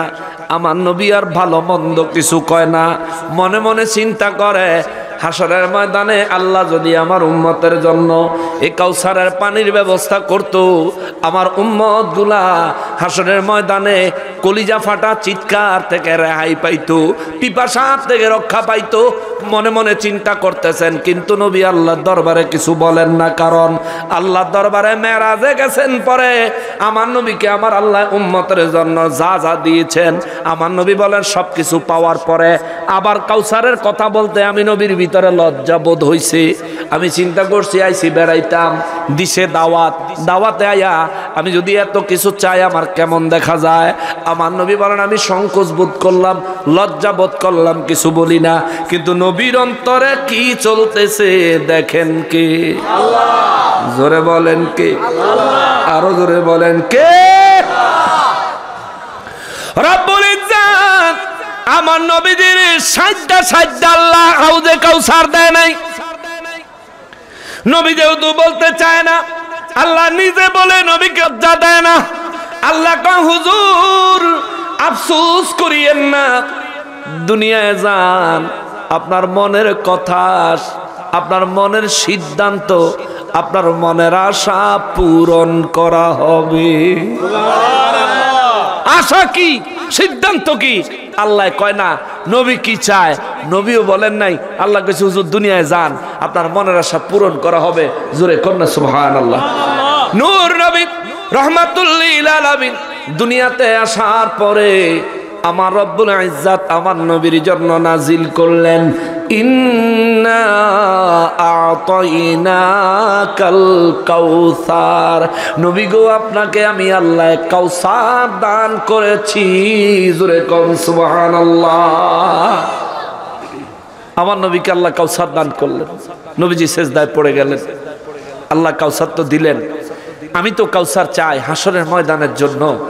কাউসার তো জান্নাতে, হাসরের ময়দানে জাহান্নামকে আনা হবে গুনাহগারকে পাকড়াও করার জন্য, জান্নাতকে তো আনা হবে না। জান্নাত তো পুলসিরাতের ওই পারে থাকবে, পুলসিরাত পার হইয়া মানুষ জান্নাতে যাবে। ইয়া রাব্বাল ইজ্জাত, আমার উম্মতের জন্য আমি যে কাউসার চাইলাম, আপনি যে দিলেন, এ তো জান্নাতেই রয়ে গেল। এটা যদি হাসরের ময়দানে আনতে না পারেন, আল্লাহ আমার উম্মতের জন্য হাসরের ময়দানে যদি ওই কাউসারের ব্যবস্থা করে না দেন, তাইলে তো আল্লাহ আমার মনের দুঃখ ঘুচলো না, মিটলো না। আল্লাহ জিজ্ঞেস করেন, হুজুর আপনি বলেন আপনার উম্মতের জন্য হাসরের ময়দানে কি ব্যবস্থা করলে আপনি খুশি হবেন? আমার নবী বলেন, আল্লাহ আমার উম্মতের জন্য ওই হাউজে কাউসার, জান্নাত থেকে ওই কাউসার এনে হাসরের ময়দানে আমার উম্মতকে দেওয়ার জন্য হাসরের ময়দানে একটা হাউস বানায় দিয়েন, একটা কূপ বানায় দিয়েন। এই কূপের সাথে কাউসারের কানেকশন লাগায় দিয়েন। কাউসার থেকে শরবত ওই কূপে আসবে, ওই কূপ থেকে উম্মতকে আমি কাউসার দান করব। সুবহানাল্লাহ। ওই কূপের নাম হচ্ছে হাউস। কূপের নাম হচ্ছে, এই জন্য হাউস আর কাউসার এক জিনিস না। কাউসার হলো জান্নাতে, হাউস হবে হাসরের ময়দানে। মজার ব্যাপার হলো, হাসরের ময়দান কি এখনো হইছে? কথা কয় না, এখনো হইছে? তাহলে হাসরের ময়দানও এখনো হয় নাই। আমাদের সাধারণ আকল বলে হাউসও এখনো হয় নাই। হাসরের ময়দান হবে, তারপরে হাউস হবে, এটা হলো আমাদের সাধারণ আকল, সাধারণ জ্ঞান। আর নবী বলেন কি, ওয়া ইন্নী ওয়াল্লাহি লাআনজুরু ইলা হাউজিল আন। আমি নবী এই মুহূর্তে কাউসারের শরবত ওয়ালা হাউস আমি নবী দেখতে পাচ্ছি। তার মানে হাসরের ময়দানে যা হইব এগুলো সব রেডি করা আছে, শুধু রিলিজ হয় নাই। সিনেমা তৈরি হয়, তৈরি করে রাখা দেয়, এটা রিলিজ হইতে সরকারি অনুমোদন পাইতে একটু টাইম লাগে, সব কিন্তু রেডি করা আছে, রিলিজ হইতে টাইম লাগে। ঠিক একই ভাবে মনে হচ্ছে হাসরের ময়দানে কি হইব না হইব সব কিছু প্রস্তুত করা, রেডি করা, শুধু রিলিজ করা বাকি আছে। রিলিজ হবে সেদিন ইসরাফিল ফেরেশতায় বাঁশি ফু দিবে যেদিন, ঠিক কিনা বলেন? অতএব দুনিয়া দুনিয়া করে আর কোনো লাভ। নবীজি রাহমাতুল লিল আলামিন বলেন, আমি ওই হাউজে কাউসার এখন দেখতে পাচ্ছি, কিন্তু আফসোস আমাদের দেশে আলেম নামের কলঙ্ক করা বলে দেয়ালের ওই পাশে কি আছে আমার নবী দেখে না, জানে না। কত আফসোসের বিষয়, কত দুঃখের বিষয়। নবীজির ইজ্জতে এত আঘাত কেন? নবীজির সম্মানে এত আঘাত কেন? নবীজির মন্তব্য, নবীজির মর্যাদা নিয়ে এত মন্তব্য কেন? উদ্দেশ্য হলো নবীর ব্যাপারে উম্মতের মনে যদি সন্দেহ ধরায় দেওয়া যায়, আল্লাহ তো কইছে সন্দেহ করলেই ঈমান শেষ, সন্দেহ করলেই ঈমান। নবীজিরে অমান্য করা লাগতো না, গালি দেওয়া লাগতো না, নবীজির বিরুদ্ধে কথা বলা লাগতো না, শুধু নবীজির মর্যাদা মর্তবার উপরে একটা জায়গায় একটা সন্দেহ করবেন, আপনার ঈমান শেষ। তখন আপনি টুপিওয়ালা পাঞ্জাবিওয়ালা, কিন্তু আপনি যে কাফের এই খবর আপনার নাই। আপনার যে ঈমান নাই, আপনি যে ঈমান হারা, এটা আপনি নিজেও জানেন না। এই ফর্মুলা অবলম্বন করে নারায়ে তাকবীর, নারায়ে রিসালাত, আল্লামা আবুল হাসেম মিয়াজি সাহেব, মুফতি আবুল হাসেম শাহ মিয়াজি সাহেবের আগমন এই মাহফিলের পক্ষ থেকে মাশাআল্লাহ হুজুর চলে আইছে। যে কথাটা বলছিলাম শোনেন, হুজুর এফর্টসে মানে আমার বিশার মেয়াদ শেষ, আমার ওয়াজ শেষ। তবে হুজুরকে চেয়ার দেন, চেয়ারটা দিকে দেন।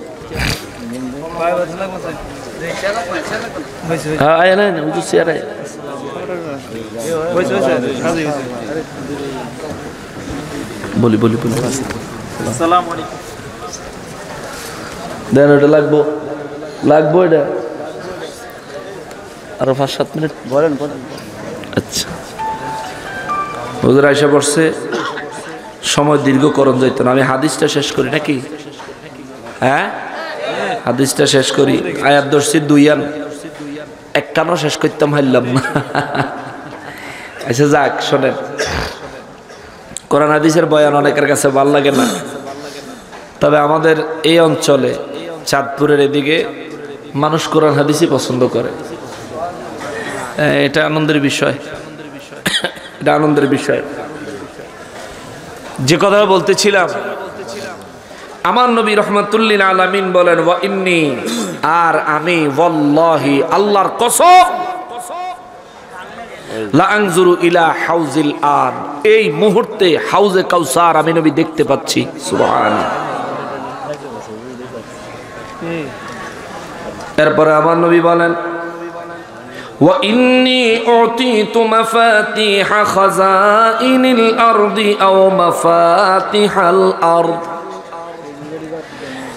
নিশ্চয় আমার রব্বুল আলামিন আমি নবীর হাতে এই জমিনের সমস্ত ধন ভান্ডারের চাবিগুলো দান করেছে। জমিনের ধন ভান্ডারের চাবি নবীকে দিয়েছেন কে? জোরে বলেন কে? এখন অনেকে কয় নবীর কাছে কিচ্ছু নাই। জমিনের সমস্ত ধন ভান্ডারের চাবি নবীর কাছে, আমার নবী বলেছেন।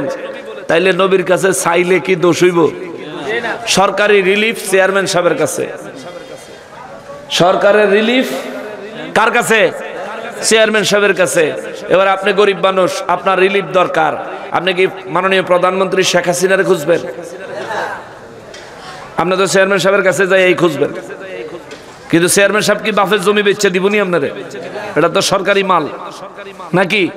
সরকারের কাছ থেকে ওনার কাছে আইছে, আপনি ওনার কাছে চাইলেই পাইবেন, ওনার কাছে চাইলেই পাবেন।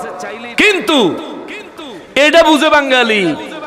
আল্লাহ নবীর কাছে সমস্ত ধন ভান্ডারের চাবি সমূহ দিয়ে রাখছে। নবীর কাছে চাইলে, নবীর ওসিলা দিয়ে আল্লাহর কাছে চাইতে গেলেই তারা যারা শিরিকের ফতোয়া দেয়, প্রকৃত পক্ষে নবী বলেন যে ব্যক্তি কোনো ব্যক্তিকে কাফের ফতোয়া দিল, মুশরিক ফতোয়া দিল, এই ফতোয়ার উপযুক্ত যাকে ফতোয়া দিলে সে যদি না হয়, যে ফতোয়া দিল সে নিজেই কাফের মুশরিক হয়ে গেল। জোরে কন্যা নাউজুবিল্লাহ। ওলি আল্লাহর দরবারে গেলে শিরিক হইব, ওলি আল্লাহর দরবারে মহাব্বত করলে শিরিক হইব। সাইদি সাহেব মারা যাওয়ানোর পরে সুমাইলেও শিরিক হয় না। হ্যাঁ, সাইদি সাহেবের কবরের উপর হুত্যা থাকলেও শিরিক হয় না। সাইদি সাহেবের কবর জিয়ারত করলে শিরিক হয় না। হেন জিয়ারতে গেলে কোনো কুফরি হয় না, শিরিক হয় না, মুশরিক হয় না। খালি ওলি আল্লাহদের দরবারে গেলে শিরিক আর মুশরিক হয়। আরে তোমার সাইদি সাহেব সহকারে এদেশে শিরিকের দালালি যত আলেমরা নিয়েছো, এই সুযোগ তোমরা পাইতা না যদি ওলি আল্লাহরা এদেশে ইসলাম নিয়ে না আসতো। ঠিক কিনা বলে? এদেশে ইসলাম ঘরে ঘরে দাঁড়ে দাঁড়ে পৌঁছে দিচ্ছেন ওলি আল্লাহরা। এখন তোমার সেটা মজা লাগে না। শোনো, আমার নবী বলেন জমিনের সমস্ত প্রাচুর্য, ধন ভান্ডারের সমস্ত চাবি আমার আল্লাহ আমি নবীর হাতে দিয়ে দিছি। জোরে কোন সুবহানাল্লাহ। নবী বলেন ইন্নী উতিতু মাফাতিহা খাজাইনুল আরদি। এটা বুখারী শরীফের হাদিস কইতাছি, সহিহ সনদের হাদিস। যারা সহিহ হাদিস ছাড়া মানো না, তোমাদের কাছে রাখলাম সহিহ হাদিস। এরপরে নবী বলেন ওয়া ইন্নী ওয়াল্লাহি মা খাফু আলাইকুম আন তুশরিকু বাদি। আমি নবীর পরে আমার উম্মতেরা, আমি নবীর পরে আমার উম্মতেরা শিরিক করবে এমন ভয় আমি নবী করি না। সুবহানাল্লাহ। কারণ নবীর উম্মত শিরিক করবে এটা নবীজি নিশ্চয়তা দিলেন। যে নবীর উম্মত সে কখনো শিরিক করবে না, যে নবীর উম্মত সে কখনো শিরিক করবে না। কিন্তু নবী বলেন ওয়ালাকিন আখাফু আলাইকুম আন তানাফাসু ফিহা। আমি ভয় করি যে তোমরা দুনিয়ার সম্পদের বিনিময়ে ঈমান বেচে দিবে। হইতেছে নি? চলছে কি না? আহলে হাদিসরা ওই শাহরাস্তি শুনছি এক এলাকায়, আহলে হাদিসরা মানুষে হুন্ডা দেয়, আহলে হাদিস বানায়, গরু দিয়া আহলে হাদিস বানায়, ছাগল দিয়া আহলে হাদিস বানায়, আর বিরিয়ানি খাওয়াইয়া আহলে হাদিস বানায়। এই পাগলামি চলতেছে। দুনিয়ার সম্পদের বিনিময়ে ঈমান বেচা দিব, এই কথা আমার নবী 1450 বছর আগে কইয়া রাখছে, বলে রাখছেন। এটাও তো নবীজির ইলমে গায়েব। কথা বলেন ঠিক কিনা? আমার নবীর এটা ইলমে গায়েব। প্রতিটা পদে পদে নবীর মর্যাদা উঠে আসে। কিন্তু ব্যাকল ওই যে কয় না, জ্ঞানী যারা বুঝে তারা শুধু ইশারায়, নাদানের বুঝাইতে কে পারে কথায়। ঠিক কিনা বলেন? আল্লাহ বলেন ওয়ালাম ইয়ালবিসু ঈমানাহুম বিজুলমিন। যারা নিজেদের ঈমানকে শিরিকের সাথে মিশ্রণ করে নাই। আলহামদুলিল্লাহ আমরা ঈমানদার, আমরা শিরিকের সাথে নিজেদের ঈমানকে মিশ্রণ করি। আমরা ওলি আল্লাহর দরবারে যাই, তাকে আমার খালিক, আমার মালিক, আমার স্রষ্টা মনে করে নয়। আমরা ওলি আল্লাহর দরবারে যাই কারণ আমি যে রবের বান্দা, তিনি সে রবের বন্ধু। এই জন্য যাই যে এক বন্ধুর কাছে গেলে আরেক বন্ধুরে পাওয়া যাবে। এক বন্ধুর সম্মতি পাইলে, এক বন্ধুকে সন্তুষ্ট করতে পারলে আরেক বন্ধু সন্তুষ্ট হয়ে যাবে। এই জন্য ওলিদের দরবারে যাই। আমাদের শিরিক করার কোনো নিয়ত নাই। ওলির দরবারে যাই জিয়ারত করি। ওলির দরবারে যদি চুমু দেই, এই চুমু দেওয়া জিয়ারত করার পিছনে আমাদের এমন কোনো উদ্দেশ্য থাকে না যিনি আল্লাহর ওলি তার ইবাদত করছি না। জিয়ারত তো করি আল্লাহর ইবাদত হিসাবে, দোয়া তো করি আল্লাহর ইবাদত হিসাবে। ওলির দরবারে চুমু দেই কারণ ওলির সাথে আল্লাহর সম্পর্ক ভালো, তারে মহব্বত করলে আল্লাহর মহব্বত হবে। এই জন্য কথা বলেন ঠিক কিনা? মুআজ্জাজ মুকাররম, আল্লাহ বলেন যারা ঈমান আনলো, নিজের ঈমানকে শিরিকের সাথে মিশ্রণ করলো না, উলাইকা লাহুমুল আমন। আল্লাহ বলেন এরা হলো শান্তি পাওয়ার হকদার ব্যক্তি। জোরে কোন সুবহানাল্লাহ। শান্তি পাবেন, শান্তি। দুনিয়া তো শান্তি, মরণেও শান্তি, কবরেও শান্তি, হাসরেও শান্তি, জান্নাতেও শুধু শান্তি আর শান্তি। জোরে কোন সুবহানাল্লাহ। এরপরে আল্লাহ বলেন ওয়াহুম মুহতাদুন। আর এরাই আমি আল্লাহর হেদায়েত প্রাপ্ত দল। জোরে কন্যা সুবহানাল্লাহ। 2 আয়াতের মধ্যে 1 আয়াত কোন রকম শেষ করলাম। ইনশাআল্লাহুল আজিজ রব্বুল আলামিন যদি তৌফিক দেন, আবার কোনদিন যদি সামনাসামনি দেখা হয়ে যায় ইনশাআল্লাহুল আজিজ।